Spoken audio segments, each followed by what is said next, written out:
To all of you that are emerging leaders as senior pastors in the emerging generations, listen carefully because I'm staying really focused on the topic at hand.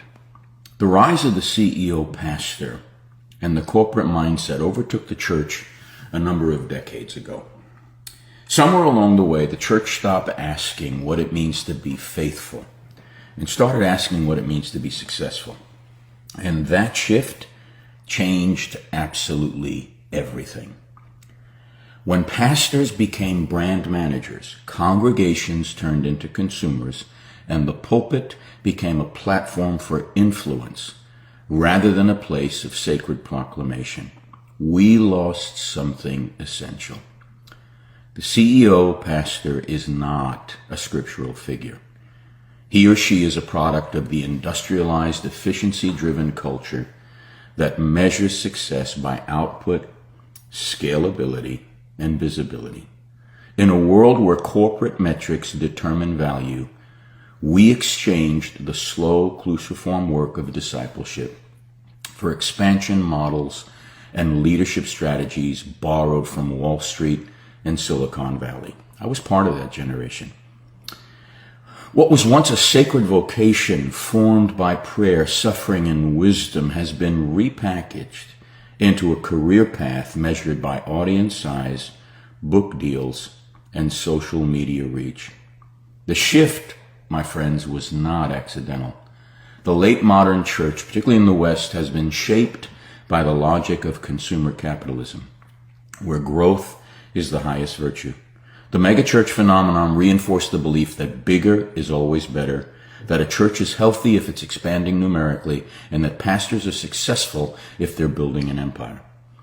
As theologian John Drain warned us in 2012, in the McDonaldization of the church, we began valuing efficiency over depth, control over mystery, and predictability over the unpredictable movement of the Spirit. We wanted to be in control. But what happens when you scale something that was never meant to be mechanized? You create systems that are unsustainable, leadership models that crush those within them, and an ecclesiology that rewards performance over authenticity.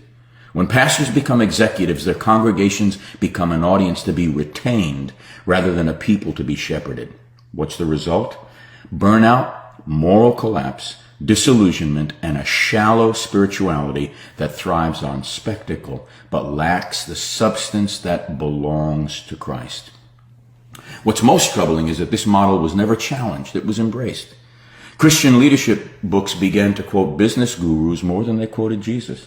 Church conferences became indistinguishable from corporate leadership summits. The pastors as visionary CEO became the default model, and the language of strategy and branding replaced the language of shepherding and servanthood. But here's the truth. Jesus never built an empire. He never strategized growth models. He never cultivated a personal brand. He never measured his influence by numbers. The moment the church forgets that leadership is cruciform, it exchanges the authority of the cross for the power structures of the world. And when the world sets the terms, the church loses its soul. So here's the question every emerging leader needs to ask themselves. Are you a shepherd or are you a CEO? Because the one lays down his or her life for the sheep. The other monetizes them. And if something in you is stirring as you hear this, if you're wrestling with what this means for your calling, you're not alone. These are the conversations we need to be having, and I'd love to walk alongside leaders who know there has to be a different way.